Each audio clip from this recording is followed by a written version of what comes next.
Gênesis, o capítulo 1, o versículo 16.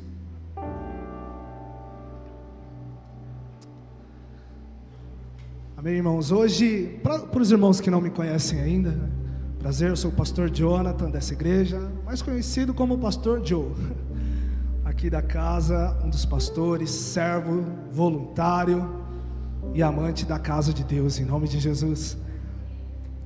Hoje, irmãos, Deus coloca no meu coração trazer uma palavra sobre o governo na nossa vida, sobre o governo de Deus na nossa casa e sobre nós. Então hoje, irmãos, quero passar um recado para os irmãos. Hoje a palavra está afiada. Quem pode dar glória a Deus por isso? Vocês estão comigo então, em nome de Jesus. Mas ela vem afiada como uma espada, Elias. Vem comigo, estou brincando. Estou brincando, Elias. Vamos juntos ler Gênesis 1, versículo 16. Nós leremos do 16 ao 18, em seguida o versículo 26. Só encontrar na minha Bíblia para lermos juntos. Versículo 16 diz assim: Deus fez 2 grandes luminares, o maior para governar o dia e o menor para governar a noite. Fez também as estrelas. Deus colocou no firmamento do céu para iluminar a terra, governar o dia e a noite, e fazer separação entre luz e trevas. E Deus viu que isso era, vamos mais uma vez, e Deus viu que isso era bom. Versículo 26, diz assim: Então disse Deus, façamos os seres humanos a nossa imagem, conforme a nossa semelhança. Dominem, ou podemos trocar essa palavra pelo mesmo gênero de governe, eles sobre os peixes do mar, sobre as aves dos céus, sobre os animais de rebanho, sobre toda a terra e sobre todos os animais que rastejam sobre a terra. Você pode curvar sua cabeça, fechar os seus olhos. Pai amado, querido, nós nesse momento entregamos a nossa vida, o nosso coração como igreja, Senhor. Pai, que a Tua palavra possa trazer luz ao nosso coração. Abre, Jesus, as comportas dos céus, abre os nossos ouvidos, os nossos olhos, abre os nossos corações. Queremos ver e ouvir tudo aquilo que o Senhor tem preparado sobre nós nessa noite, no nome de Jesus. Você pode dizer amém? Aleluia, irmãos. O tema dessa palavra, se é possível colocar um tema, é governe para não ser governado. Você pode repetir comigo? Governe para não ser governado. Nós sabemos que quando falamos de governo na nossa vida, é como a mesma analogia do pecado. Ou você domina o pecado, ou o pecado te domina.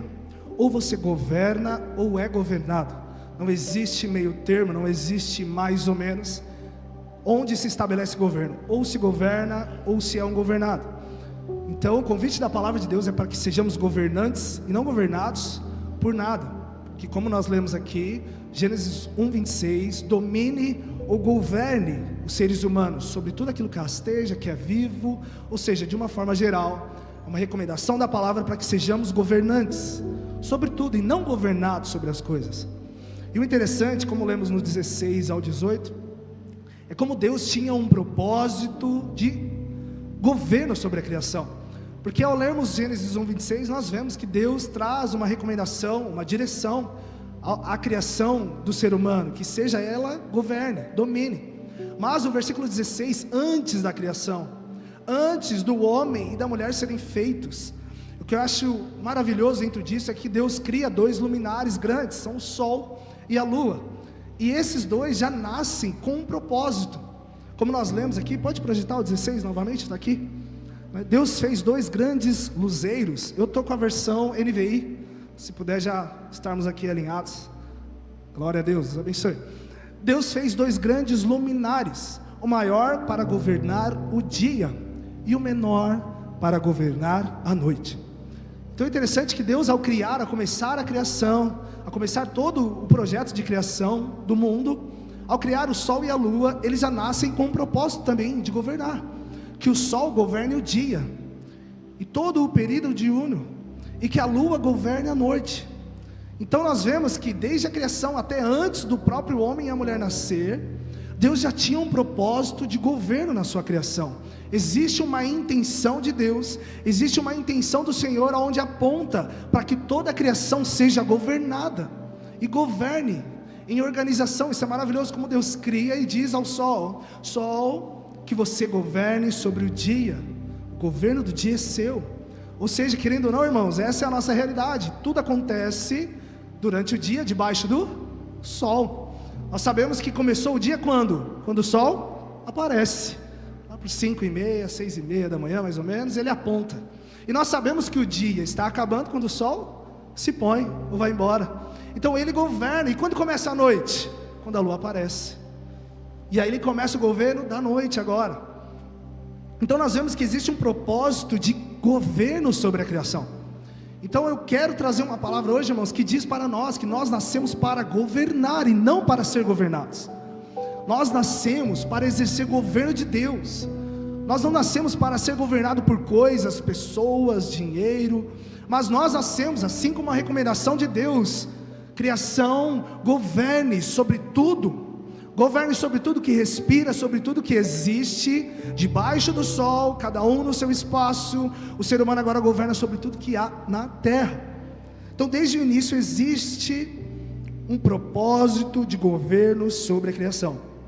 Então Deus nos fez para governar. Deus nos fez para governar a família.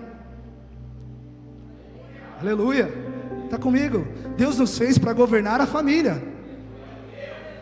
Deus nos fez para isso, irmãos. Deus nos fez para governar o trabalho, para governar e não ser governado no trabalho, mas que possamos ser governantes nele.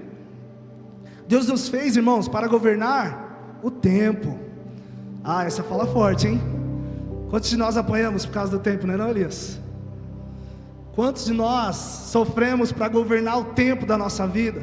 O atraso, aquele atrasinho de 5, 10, 15, 20 minutos, meia hora, né? Quase nada. Estou quase chegando, irmão, calma aí. Já viu que o brasileiro tem uma fama, né? De quê? De atrasado, né? Marca 7 horas para o povo chegar. Meu Deus do céu, que cultura é essa? Mas nós nascemos para governar o tempo, amém? Irmãos, nós nascemos para governar o corpo. Cadê os irmãos que amam correr e fazer exercícios físicos aí? Cadê os que amam? Que agora, hoje já é dia 1 de dezembro. E cadê aqueles irmãos que já estão pensando na ceia de Natal?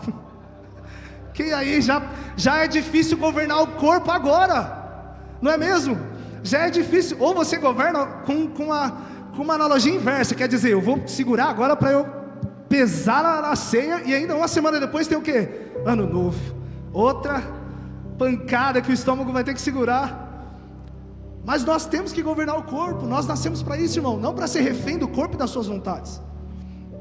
Deixa eu dizer uma coisa, igreja, um segredo aqui que vem da Bíblia, tá? Nós nascemos para governar o dinheiro. Quem recebe isso em nome de Jesus? O dinheiro não nasceu para te governar, irmão, mas nós nascemos para governar o dinheiro, as finanças. Agora a pergunta é, irmão, se tudo ao nosso redor e na nossa vida exige governo, já nasce uma pergunta: e quando não tem governo? E quando não existe governo nessas áreas, em algum lugar da nossa vida? Quando falta governo, sobra sofrimento. Quer saber como? Você já reparou que toda a hora da nossa vida que a gente não tem governo, não exerce governo nela, essa mesma área nos faz sofrer? A mesma área a qual nós não subjugamos sob governo, são áreas que nos fazem perecer. Quer um exemplo? Você já viu alguém que não governa o dinheiro? Como que é a vida dela? Você conhece alguém? Aquela pessoa que pega com a agiota para pagar o outro. Aquela pessoa que não tem controle financeiro. É aquela pessoa, irmão, que não tem governo. Se Deus está falando, é aquela pessoa que fala: eu nem vou no shopping, porque se eu entrar lá, eu vou gastar. Ou seja, ela mesma diz: eu não dou conta, eu não consigo, não tenho governo para isso. Então alguém que não consegue governar as suas finanças, o dinheiro, aquela pessoa que vive, está sempre patinando uma atrás da outra, paga um boleto aqui, mas o cartão do próximo mês já está estourado, ela nem sabe quanto está, eu nem quero ver a fatura. Meu Deus do céu. Já viu? Você conhece alguém assim? Você é alguém assim? Você já viu alguém que não governa as emoções? Como que é a pessoa que não governa as emoções? Ora está feliz e ora está triste. Uma hora você fala com a pessoa, está tudo bem. Daqui a pouco você fala, dá 10 minutos, está triste, ficou mal, ficou magoada. Eita, Deus está falando aí, irmãos. Deixa eu falar, aquela pessoa, irmão, que você não pode falar um A, que ou ela aumenta 10 vezes, ou ela diminui 10 vezes aquilo que você falou. Você não pode falar um Azinho que você fala, oh, irmão, pô, irmão, a garrafa era aqui, não era aqui. Meu Deus do céu, pastor me odeia. Pastor me odeia. Conhece alguém assim, exagerado nas emoções? Que não controla? Eu tenho alguém assim dentro de casa. Mas quem é casado sabe o que eu vou falar, irmãos. Quem já viveu, cadê os homens casados aí? Levanta a mão. Quem já viveu isso aqui que eu vou falar? Você fala glória a Deus se sim. Chega a hora de sair, a mulher está se arrumando, aí ela vai lá até onde você está e diz, amor, tô bonita? Se você não disser, és a criatura mais linda de todos os jardins existentes da terra, nunca vi algo tão lindo e belo como vi hoje e agora. Se você não disser assim, meu Deus, estou feia. Não é assim? Lá em casa é assim, amor, tô bonita. Você não fala, amor, você tá linda. Se eu falar, tá bonita, amor, ela volta e vai trocar de roupa. Oh, meu Deus. Mas nós estamos atrasados, amor. Mas eu não estou boa, porque se eu estivesse bonita, você falava que eu estava linda. Você falou que eu estou bonita. Bonita não é bonita. Meu Deus. Tem casado que vive isso ou é só eu? Não é possível. Tem uns que vivem. Tamo junto. Você já viu alguém que não governa a sua casa, irmãos? Como que é a casa de alguém que não tem governo dentro de casa? É aquela vira-casaca que é um barulho. Quem tem um vizinho assim? Que é a mãe, em vez do filho obedecer a mãe que obedece o filho, é o pai, é o filho que bate no pai, e aquela ninguém respeita ninguém, todo mundo faz o que? Todo mundo faz o que quer, não exerce governo. Então, áreas que nós não estabelecemos governo na nossa vida, são áreas que trazem sofrimentos para nós, são áreas que nos fazem perecer. O interessante, quando falamos de estilo de vida, Jesus, apenas em 2 versículos, ele basicamente estabelece como deve ser o estilo de vida cristão. João 10:10, Jesus diz, eu vim para trazer vida e vida em... Vamos juntos, vida em abundância. Já em João, o próprio João 16:33, ele diz, no mundo tereis, mas tem de bom ânimo. Então basicamente Jesus resume a vida cristã entre 2 passos. Um é, eu vim para trazer e eu quero que vocês tenham vida em abundância. Mas como nem tudo são flores, em alguns momentos pontuais, não são muitos. Mas, entretanto, todavia, tereis aflições. Então nós podemos dizer que Jesus traz um modelo de vida que é vida abundante, com pontuais momentos de aflição. Se vemos como a mesma analogia de Gênesis 16, como Deus fez um luminar, que é o sol maior, e o outro é menor, o maior governa o dia, o menor governa a noite, nós podemos dizer que o dia é uma vida abundante, assim como a noite são pequenos pontos de aflição. Então esse é o padrão que Jesus estabelece, vida em abundância, com alguns momentos de tristeza, porque são naturais da vida. Mas às vezes, irmãos, parece que é o contrário. Parece que às vezes tem crente que vive uma vida de aflições abundantes e de pequenos momentos de alegria. Está tudo errado, irmãos. Está tudo errado, irmãos. Quem está entendendo diz amém. Como que pode, irmãos? Nós muitas vezes parece que a nossa vida é uma vida de muitas aflições, e em raros momentos, quando acontece, uma vez por ano, 2, não sei, Elias, poucos momentos de felicidade. Mas irmãos, o padrão bíblico não é esse. Eu trago a mensagem de Deus para você que levanta a mão para receber. Sua vida nasceu para ser feliz. Você nasceu para ser feliz. Só alguns momentos de tristeza, mas não são muitos. O choro pode durar mas a alegria vem durante o dia. Então nós não nascemos para sofrer, irmão. Nós nascemos para ser feliz e governar. Governando somos felizes. E quando chegar os momentos de aflições, eu governo também. Eu continuo a governar. Então são abundâncias. Eu queria que durante essa palavra nós entendemos como abundância o dia, como os momentos bons da vida, e a noite como os momentos de atribulação, de aflição, vale de sombra e da morte. Mas uma coisa que eu tenho certeza, irmãos, quem conhece alguém que fala assim: ah, irmão, a vida é sofrida mesmo, a vida é triste mesmo. Minha esposa tem a falecida avó dela, Dona Ritinha, era uma benção, morreu com mais de 80 anos. Mas você chegava perto dela, uma vez cheguei e fui fazer uma entrevista, ela falou: e aí, meu filho, você passou? Eu falei: pô, vozinha, não consegui, não sei, deve ter escolhido outro concorrente. Aí ela: é, meu filho, a vida é triste, a vida é difícil, a vida é complicada, é assim mesmo. Alguém conhece alguém assim? Aquela pessoa que joga assim, ó, lá para baixo o valor da vida. É difícil mesmo, a vida é sofrida mesmo. Crente de verdade não vive assim não, irmão. Crente de verdade não vive assim. Crente nasceu para vencer e governar, irmão. Quem está comigo aí para receber isso em nome de Jesus? Deixa eu te falar, você vai ser voz de Deus para alguém. Se alguém chegar e você falar: ô irmão, a vida é sofrida, deixa eu te falar, está faltando Jesus nessa vida aí. Está faltando o governo de Deus. Não é que a vida é sofrida, a vida é de vencer, a vida é alegre, a vida é uma dádiva de Deus. Aleluia. Quantos são vencedores nessa noite aqui? Uou!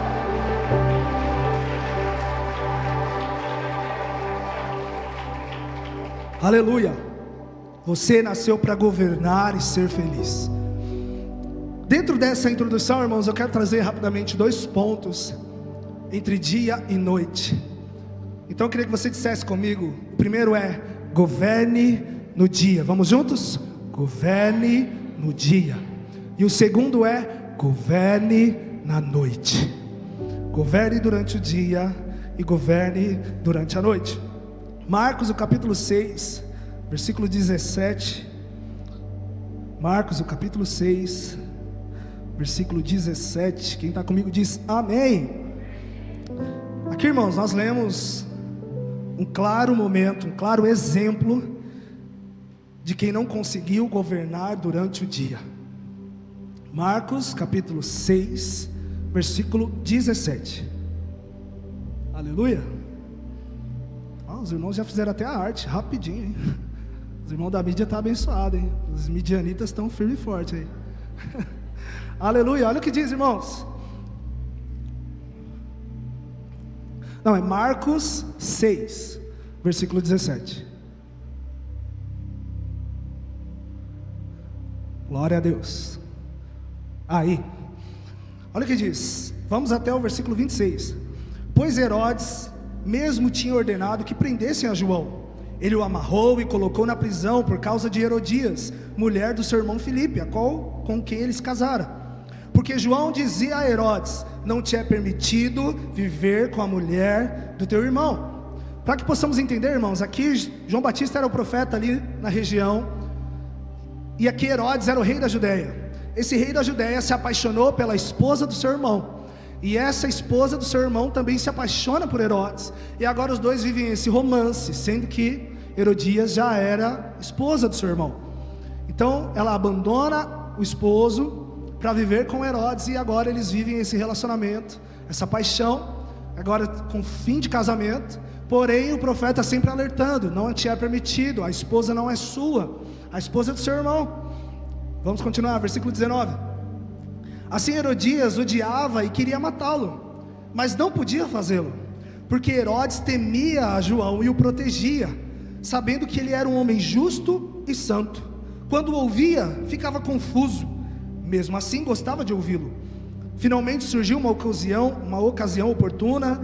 No aniversário de Herodes, ofereceu um banquete aos seus líderes mais importantes, e aos comandantes militares e aos principais da Galiléia. Quando a filha de Herodias entrou e dançou, agradou a Herodes e aos convidados. E o rei disse à jovem: peça-me o que você quiser e eu te darei. Parecido com a Soeira, não é não, pastor Luciano? Que ele vai repetir a mesma coisa aqui no versículo seguinte, no versículo 24, no 23. E prometo sob juramento: seja o que você me pedir, eu darei até a metade do meu reino. Ela saiu e perguntou à sua mãe: o que pedirei? E Herodias não perdeu a oportunidade, né, irmãos? A cabeça de João Batista, respondeu ela. Imediatamente a jovem apressou-se em apresentar-se ao rei com o pedido: desejo que me des agora a cabeça de João Batista em um prato. O rei ficou aflito, mas por causa do juramento dos convidados não quis rejeitá-la. Eu queria focar agora no versículo 20, por favor, projeta novamente. Como é interessante, irmãos, o que ele descreve, diz: porque Herodes temia a João e o protegia, sabendo que ele era um homem justo e santo. Ou seja, Herodes, mesmo sendo um rei contrariado por João, era um rei que ouvia e reconhecia a santidade de Deus, o poder de Deus e a influência que Deus tinha sobre a vida de João. Então ele protegia João Batista e via em João Batista justiça e santidade. Quando o ouvia, ficava confuso, mesmo assim gostava de ouvi-lo. Sabe o que é interessante, irmãos? Essa confusão na cabeça de Herodes. Sabe qual era mais ou menos a confusão na cabeça de Herodes? O profeta é de Deus, eu creio que ele é de Deus, mas ao mesmo tempo ele denuncia algo que eu quero, que é o casamento. Estou no erro, mas eu quero. Então o profeta é de Deus, mas ele diz que o que eu faço está errado, mas é o que eu quero, eu sou rei. Qual é o problema nisso? Nós vemos aqui um claro fato de alguém que ficava confuso, porque ele queria viver algo, e a verdade dizia para ele viver outra coisa, denunciava o erro dele. Então a confusão desse homem era dúvida. Irmãos, a primeira coisa que eu queria falar para os irmãos é: alguém que não tem governo, quando encontra a verdade, ao invés de ter certeza, ele tem dúvida. Quando a verdade bate na porta de alguém, de um irmão, de um cristão que não tem governo, Elias, a verdade não traz certeza para ele, é isso. Não, a verdade traz dúvida. Sabe que dúvida, irmãos? Será que é isso mesmo? Será que é verdade isso que ele está falando? Sabe por quê? Porque Herodes gostava de ouvir a verdade, mas ele também gostava de viver no erro. Herodes amava a verdade, mas ele queria o erro. Ele queria viver o errado, irmãos. Temos que ter cuidado para não ser o crente Herodes. Eu falei que a palavra estava afiada. Temos que ter cuidado para não ser o crente Herodes. Sabe qual é o crente Herodes? Eu amo Jesus, eu amo a palavra, mas será que eu tenho que esperar até o casamento? Será que eu preciso esperar mesmo até o casamento para poder ter liberdade sexual na minha vida? Eu amo Jesus. Ah, meu Deus, será que em nome de Jesus aqui na Lagoinha não tem essa geração de jovens que dizem: eu amo Jesus, eu amo a palavra, mas será que com meu namorado eu tenho que esperar mesmo até o casamento? Será que é necessário? Será que é preciso, Elias? Porque é o que eu quero. Diz comigo: crente sem governo. Seja profeta em nome de Jesus. Crente sem governo. Sabe outro? Eu amo a igreja, eu amo a palavra, mas será mesmo que eu preciso dar o dízimo? Será mesmo? Será? Eu poderia fazer tanto com 10%? Poderia ajudar tanta gente. Mesmo que diz isso, eu nunca vi ajudando ninguém. É o que fala isso que nós não ninguém, né, pastor? Que o dinheiro dele já está comprometido com tudo. Aí eu acho que é por isso que ele fala isso. Mas será mesmo? Eu amo Deus, eu amo a palavra, eu amo estar aqui na igreja, eu amo o ar-condicionado, eu amo as caixas, eu amo tudo, eu amo a cadeira. Mas será mesmo que eu tenho que dar o dízimo, pastor? Estou confuso. Crente sem governo. O crente sem governo diz: se eu quero, eu posso. Uma das frases mais malignas da nossa atualidade: não é errado se te faz feliz. Não é errado se te faz feliz. Siga o que o seu coração está dizendo. Siga seu coração. Faz o que você quiser. Faz o que você, se você quer, você pode. Mas deixa eu dizer uma coisa, Elias. Crente de verdade diz, não diz se eu quero, eu posso. Crente de verdade diz: eu posso o que a Bíblia diz que eu posso.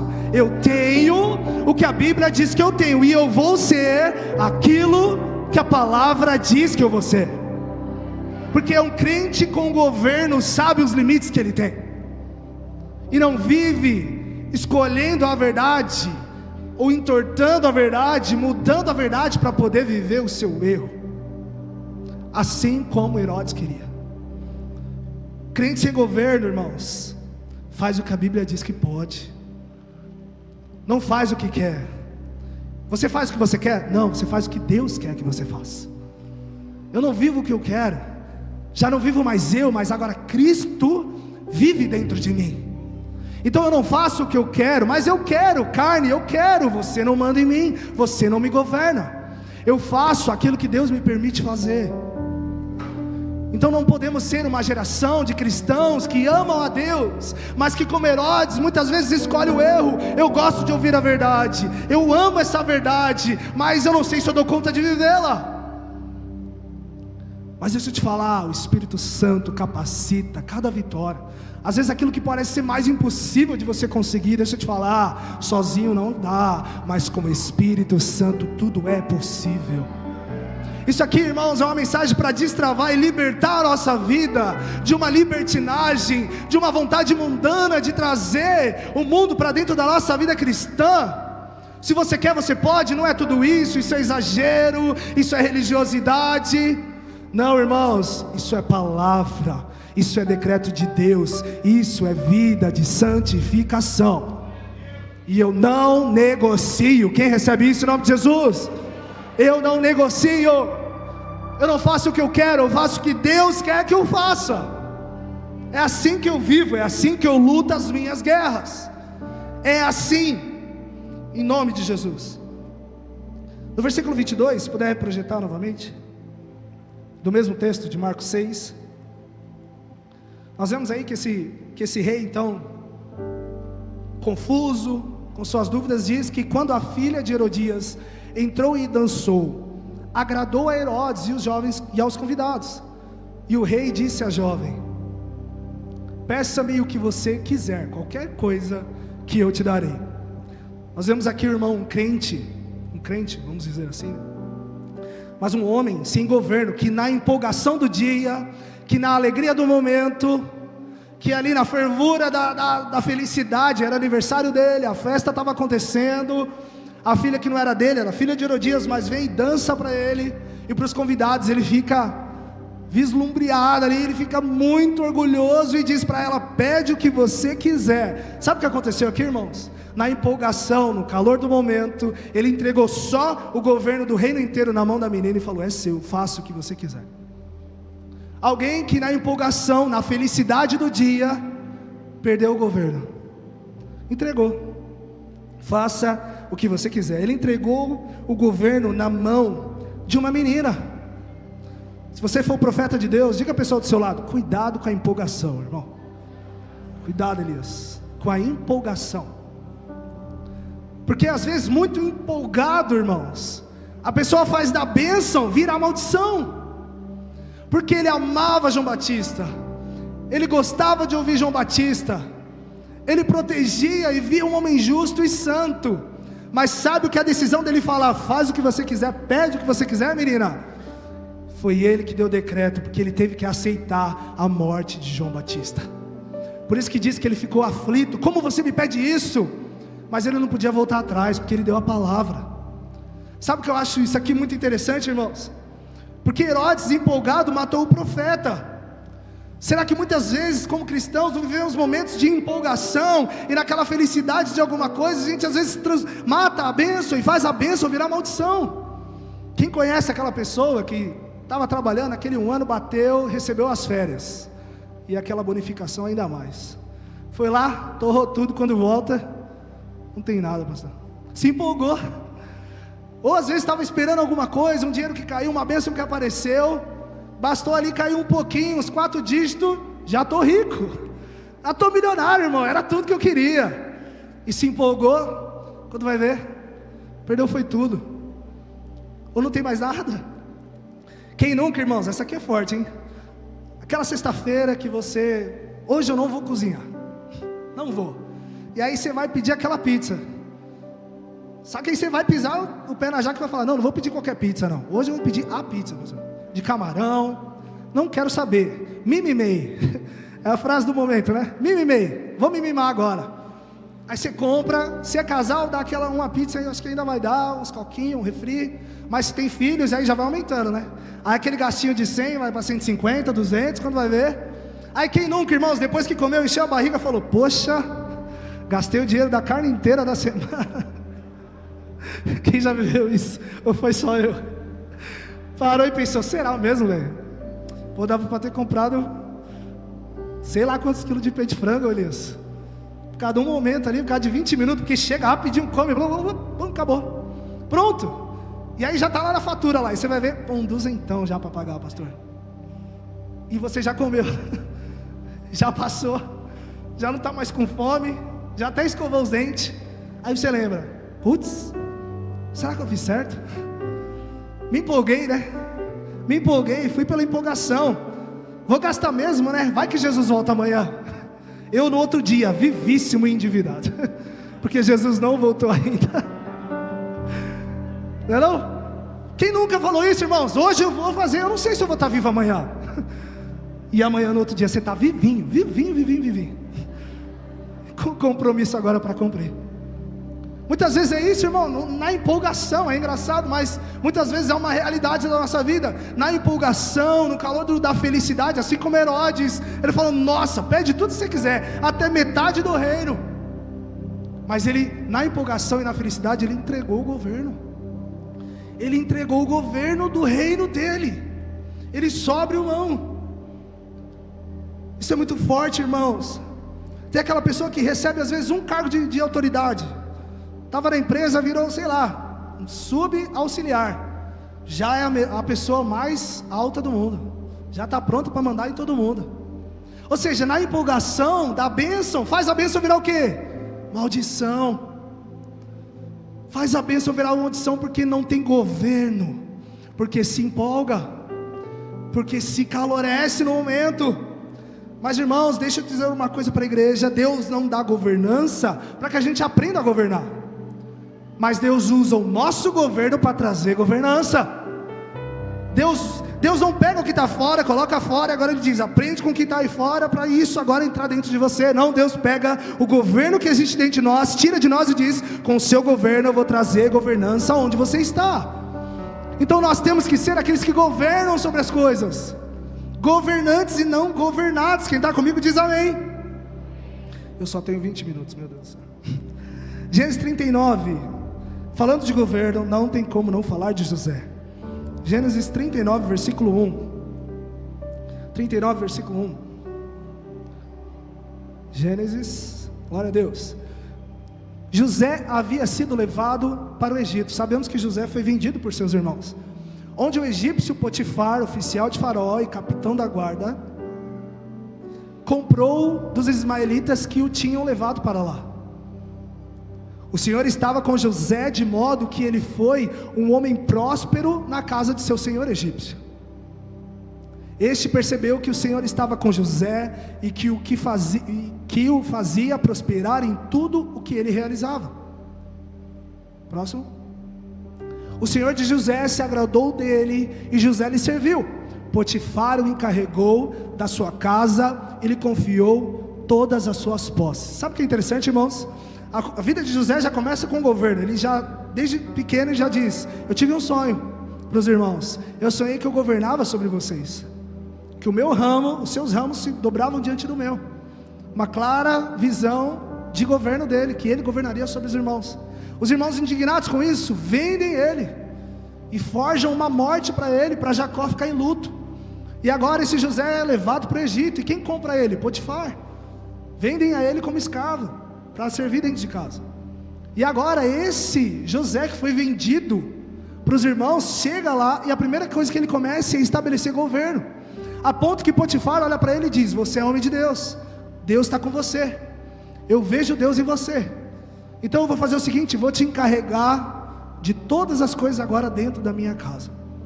Alguém que começou com governo, mas foi vendido, irmãos, foi traído, e chegou no momento de dizer, perdi, estou na pior situação, virei escravo, de filho passei a ser escravo. Mas alguém que tem governo de si sempre se levanta. Como é lindo isso, como alguém que tem governo sempre restitui aquilo que perde. E em pouco tempo, aquele menino que era escravo, agora começou a passar a ser a governante dentro da casa de Potifar, porque ele governava sobre si. E o interessante é o versículo 7, porque chega a tentação, quando José governava, irmãos. Deixa projetado, por favor. Depois de certo tempo, a mulher de seu senhor começou a olhar para ele com desejo e convidou, deite-se comigo. A esposa de Potifar, que não sabemos o nome, vamos chamar de Potifona, Potifar olha para José e fala: deita comigo, você é belo, meu marido já te entregou tudo aqui dentro de casa. Chega a tentação para o homem, começa a parecer que vai anoitecer na vida de José. Mas olha o versículo 8 e 9, olha o que diz: ele porém recusou e disse: o meu senhor não se preocupa com coisa alguma da sua casa, e deixou tudo que tem em meus cuidados. Não há ninguém nessa casa maior do que eu, e ele nada me negou, a não ser a senhora, porque é mulher dele. Um cristão que governa sabe os limites que tem, Elias, porque ele disse: ele me deu tudo, governo sobre tudo, ele só não me deu governo sobre você, e eu sei muito bem disso, então eu não vou deitar com você. Quem está entendendo isso? Um cristão que tem limite, irmãos, não é aquele cristão que muitas vezes quando recebe uma liberdade, pisa e vai embora, e não tem mais liberdade, perde tudo, gasta tudo que tinha, não sabe cuidar e elaborar os seus planejamentos, não governa a si mesmo. Mas não, José era governante desde nascimento. Quando ela diz: deita comigo, você já tem tudo que o meu esposo tem, só falta eu. Mas ele sabia os limites que tinha, e ele diz: a não ser a senhora, porque é a mulher dele. É exatamente isso que ele disse. Mas olha que vamos ver aqui no versículo de número 19, no mesmo texto: quando o senhor de José ouviu que a sua mulher lhe disse: foi assim que o senhor escravo me tratou, porque agora, depois de rejeitada por ele, ela diz que José tentou abusar dela, ele ficou enfurecido. Versículo 20: mandou buscar José, o lançou na prisão. Olha ele passando noite de novo. Foi vendido pelos irmãos, agora está na prisão, em que eram postos os prisioneiros do rei. Enquanto José estava na prisão, continua, o Senhor estava com ele e o tratou com amor leal, fazendo que o carcereiro se agradasse de José. Por isso o carcereiro encarregou ele de todos que estavam na prisão, e José se tornou responsável. Você está entendendo esse ciclo, irmão? O irmão foi vendido, ele estava governando sobre os irmãos, foi vendido e traído, agora virou escravo. Quando chega a ser escravo na casa de Potifar, Potifar olha para ele: você é homem de Deus, eu vou te colocar, você é alguém que se governa, eu vou te colocar como encarregado. Volta a nascer o dia de novo para ele. Aí a esposa de Potifar chega agora e diz: deita comigo. Eu não vou, eu não quero. Mas ela, enfurecida com isso, diz: ele me abusou, ele tentou me abusar, e agora ele vai preso e vai para a prisão, porque Potifar ficou enfurecido. Chega na prisão, o que esse homem vira? O encarregado da prisão. Irmão, sabe o que está querendo dizer? Que muitas vezes eu e você pensamos que nós temos que mudar de geografia para coisas acontecerem, mas na verdade a gente está colocando a culpa nos lugares que faltou governo nosso. Mas quem tem governo não precisa mudar de ambiente, quem tem governo usa o ambiente para governar. Você está entendendo isso? Muitas vezes a gente culpa: não é aqui, foi a empresa que deu errado. Não, o problema está na igreja, a igreja que está errada, os irmãos lá não está certo não. Eu não sei aonde, Elias, está errado aqui, por isso que deu certo, por isso que falhou. Era o endereço, era a vizinhança, era qualquer lugar, por isso que não deu certo. Mas nós vemos com José: não é o ambiente que define quem eu sou, eu defino quem é o ambiente, porque eu que governo sobre ele. Então nós temos a escolha, irmãos, do ambiente dizer quem nós vamos ser, ou de nós dizermos quem o ambiente vai ser. Porque quando José foi preso, todas as vezes que foi, estabeleceu governo.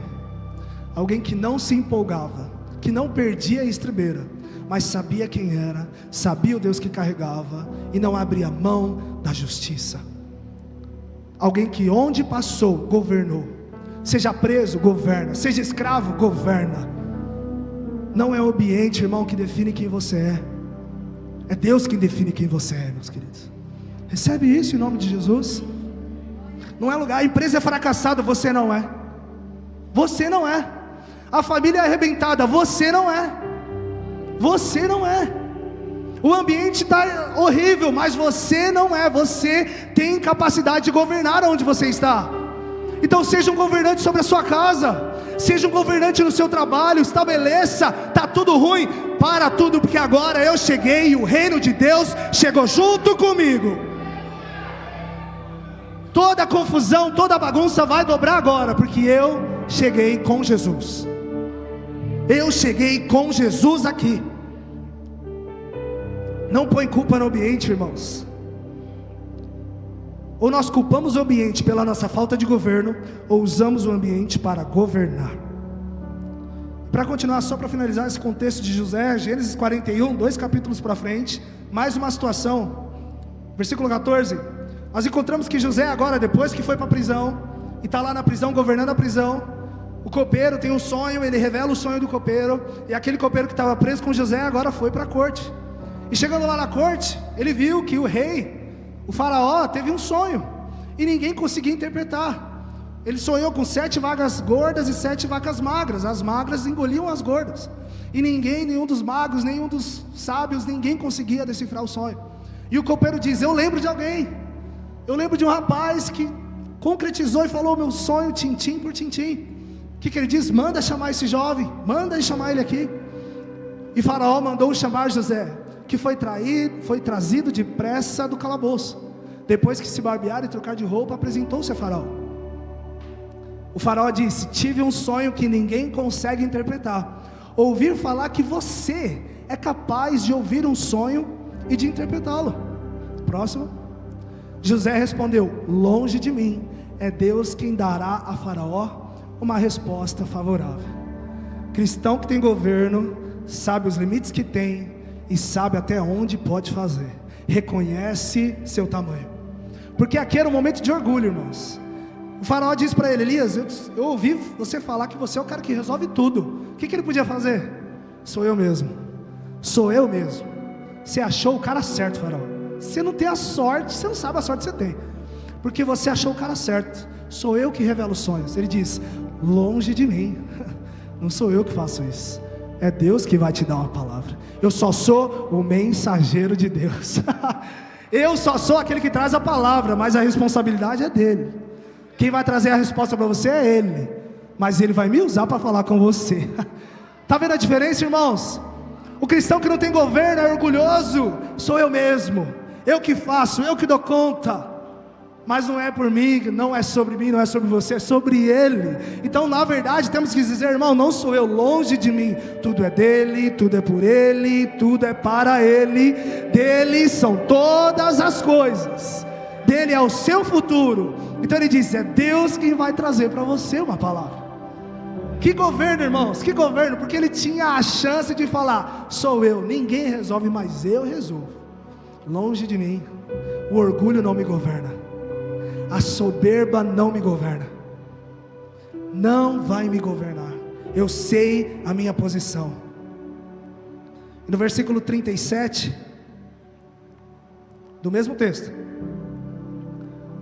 o plano pareceu bom a Faraó e a todos os seus oficiais. Então José dá a direção para ele: as 7 vagas magras e as 7 vagas gordas representam 7 anos de fartura e depois 7 anos de escassez. Governa aqui, armazena, cuida de tudo.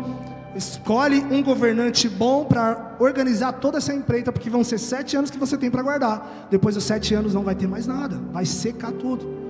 Então agora o Faraó entende esse plano de José e diz: Volta no anterior, por favor. O plano pareceu bom a Faraó e a todos os seus oficiais. Por isso o Faraó lhes perguntou: será que vamos achar alguém como este homem, em que está o Espírito de Deus? Próximo. Então o Faraó disse a José: uma vez que Deus lhe revelou todas essas coisas, não há ninguém tão criterioso e sábio como você. Você será encarregado da minha casa, do meu povo, e todos acatarão as suas ordens. Somente em relação ao trono serei maior que você. Irmão, você conseguiu ver o ciclo de novo? Foi preso, foi vendido pelos irmãos porque governava. Se tornou escravo, governou. Foi preso, governou. Sonhos, agora ele governa todo o Egito. Quem tem governo nunca está caído. Quem tem governo sempre se levanta. Quem tem governo sempre está de pé, irmãos. A sua vitória só está esperando o seu governo. Pega essa para você viver a semana. A sua vitória só está aguardando o seu governo, só esperando você tomar posição, só esperando você a governar e parar de depender das coisas, dizer: não, Deus me capacitou e o Espírito de Deus está sobre mim. Eu posso o que a Bíblia diz que eu posso, eu consigo o que a Bíblia diz que eu consigo, eu vou chegar lá porque eu nasci para governar. Quem crê nisso em nome de Jesus? Irmãos, não devemos ser como Herodes, que ceder na empolgação do dia, mas assim como José, em todos os momentos, quando o dia parecia raiar para ele e o orgulho podia bater na porta, ele dizia: não, não sou eu, é Deus quem faz, não sou eu, mas se você me escolhe, eu trago o Espírito de Deus para dentro da sua casa, e governo através de Deus. Ele saiu de um vendido, de um escravo, que podia viver aquela história para sempre, mas se tornou o governador de todo o Egito, abaixo de Faraó, o homem mais importante da terra, porque era alguém que simplesmente se governava, que dizia não para não e sim para o sim, que não cedia. Quem está entendendo diz amém? Falamos de governo no dia, nas coisas boas, mas chegam os dias maus, chegam os dias de tristeza. Em Gênesis 4, versículo 3 a 8, eu vou ler rápido.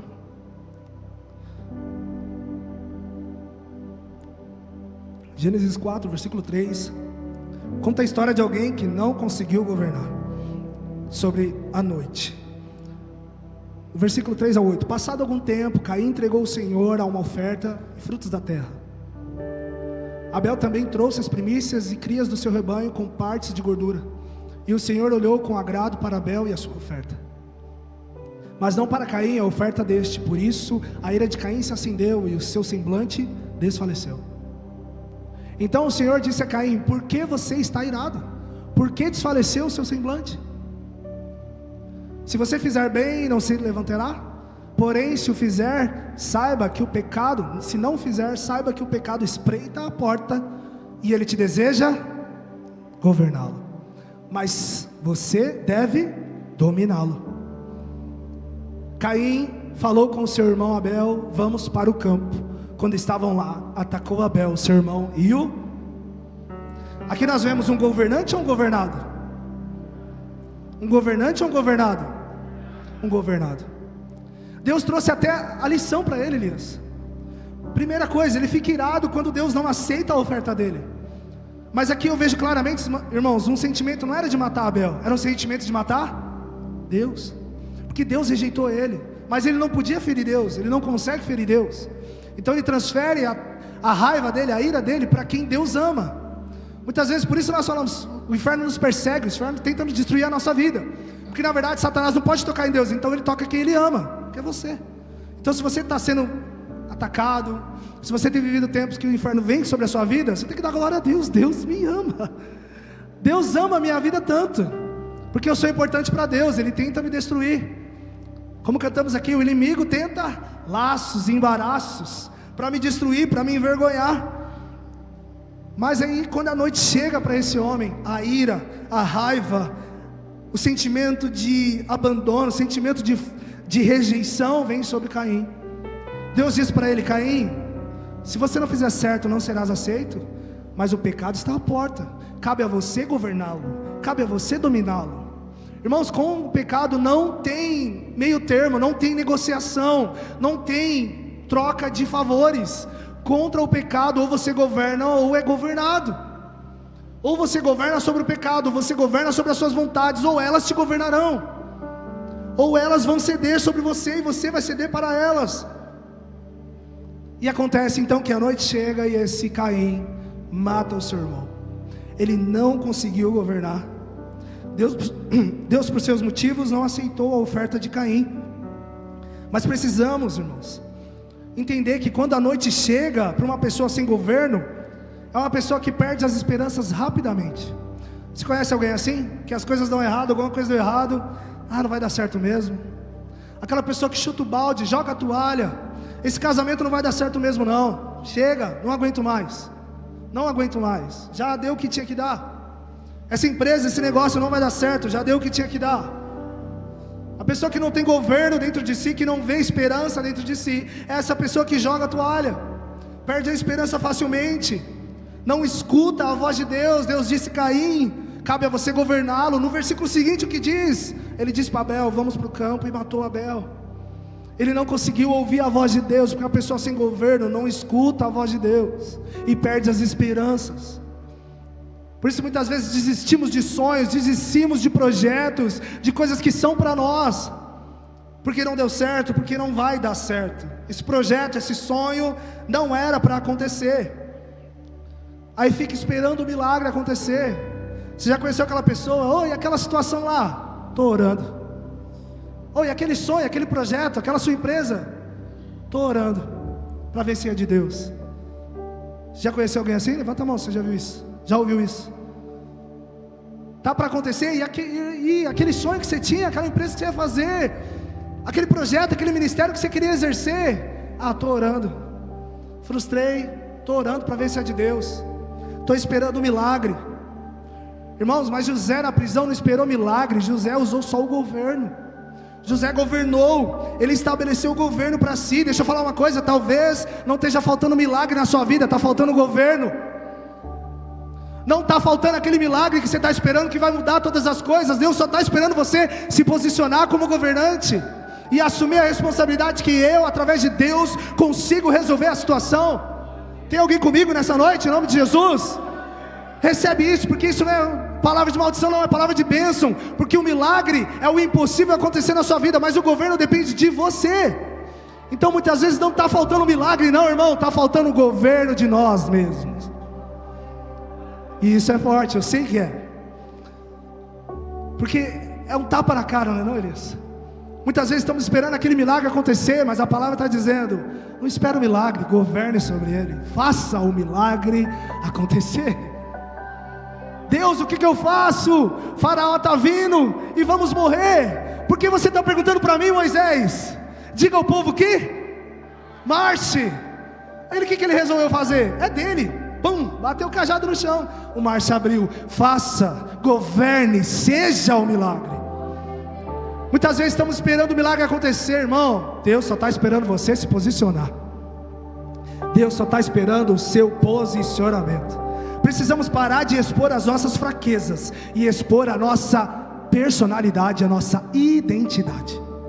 Porque quando expomos nossas fraquezas, eu não consigo, eu não dou conta, não deu certo por causa disso, não deu certo por causa daquilo. Mas o que devemos fazer é expor a nossa identidade para a dificuldade olhar para nós e falar, você não presta para mim, sai daqui, vai embora e vai vencer, porque eu não dou conta de ficar com um crente assim não. Crente que acredita na palavra, crente que acredita no Deus que serve. A dificuldade vai olhar para nós e falar, você não presta para mim, pode ir embora. Quem quer viver isso em nome de Jesus? A dificuldade é olhar e falar para você, irmã, pode ir embora, você nasceu para vencer, não dou conta de ter você comigo. Vai vencer, vai ser feliz com o seu Deus, porque eu não consigo te aprisionar, não dá. Você acredita demais, você tem fé demais e você governa muito a si mesmo. Você tem governo demais sobre si. Você nasceu para governar em Cristo, você é mais que vencedor, em nome de Jesus. Precisamos aprender a governar como Cristo. E aqui eu quero começar a encerrar. Marcos, o capítulo 36, 4, na verdade. Marcos 4, 36. Precisamos aprender a governar como Jesus, irmãos. O 36 ao 39. Deixando a multidão, eles levaram no barco assim como estava. Outros barcos também o acompanhavam.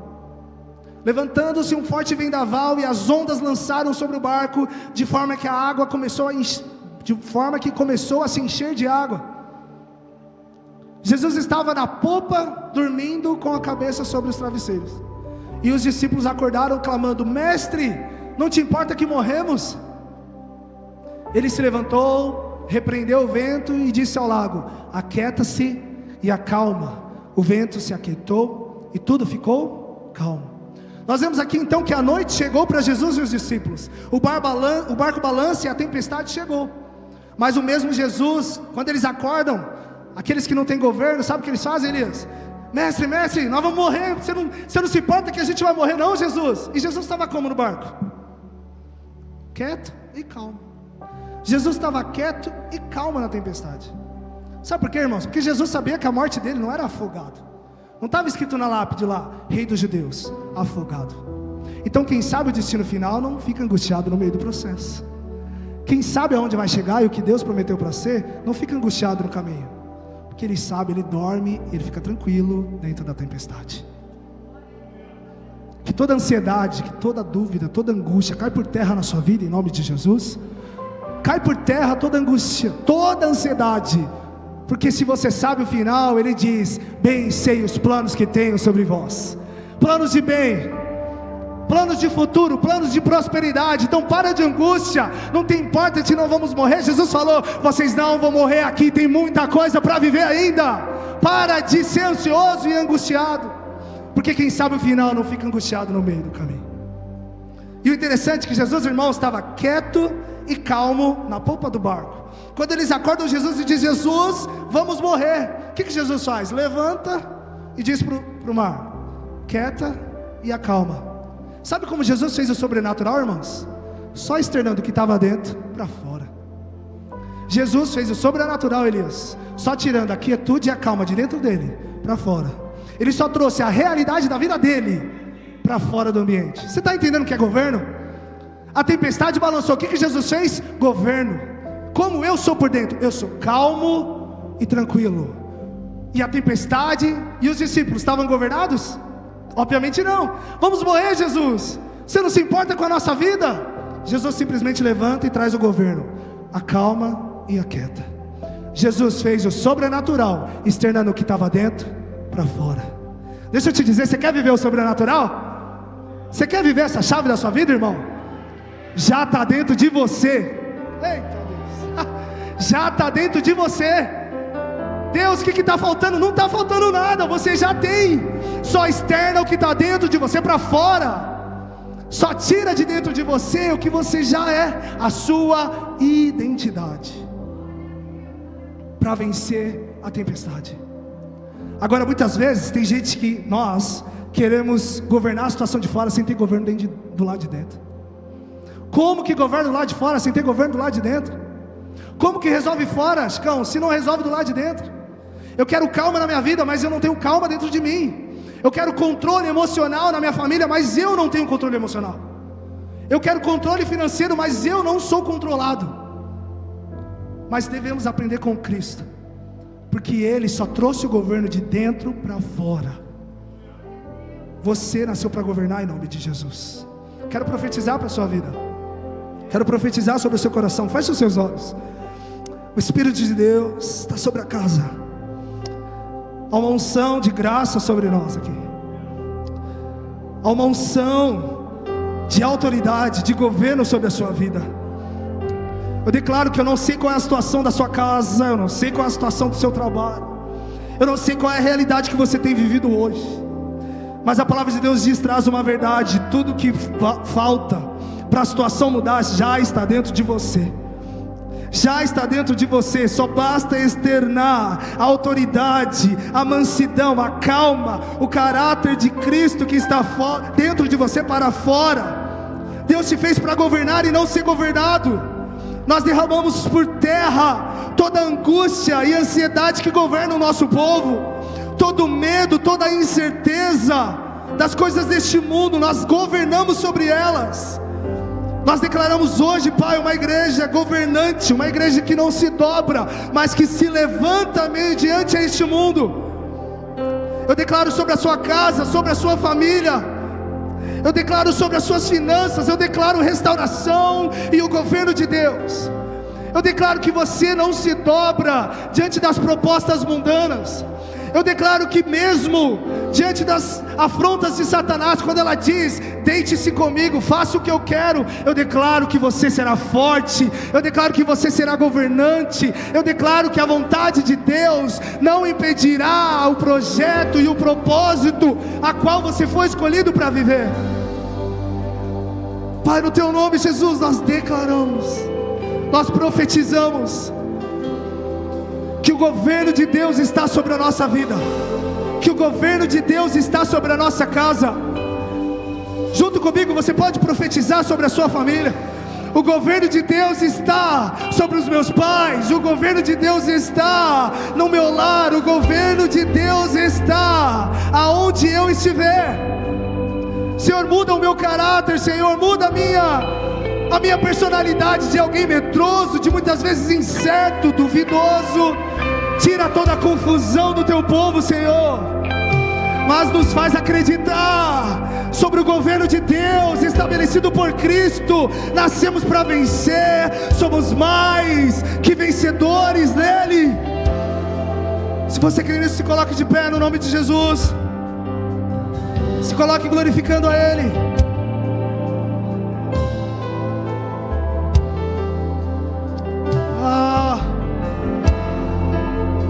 creem no governo de Deus sobre as nossas vidas?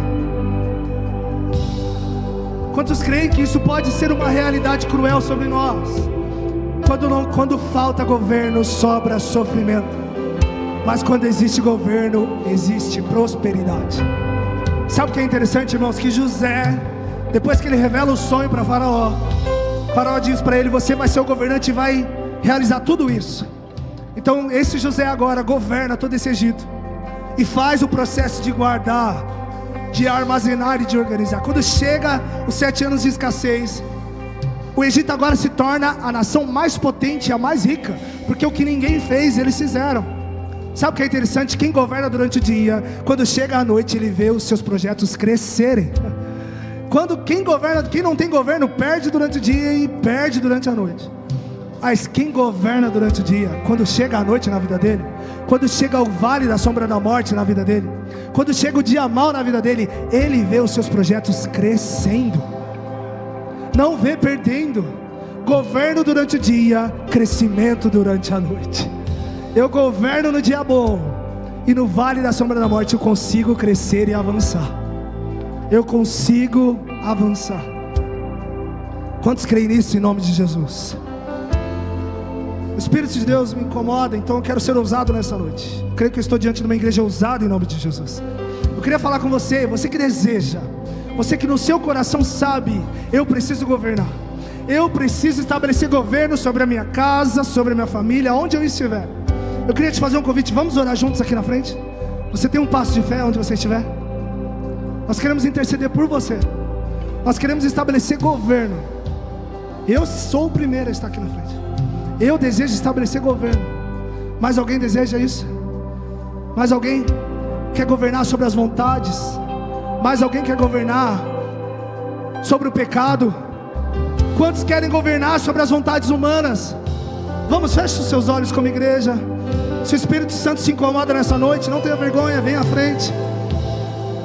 Irmãos, aqui é o lugar, o trono da graça. Senhor, nós queremos estabelecer governo de Deus sobre as nossas famílias. Nós queremos estabelecer o governo de Deus sobre as nossas vidas. Pai, no Teu nome, onde estão os pastores e intercessores, nos ajudem.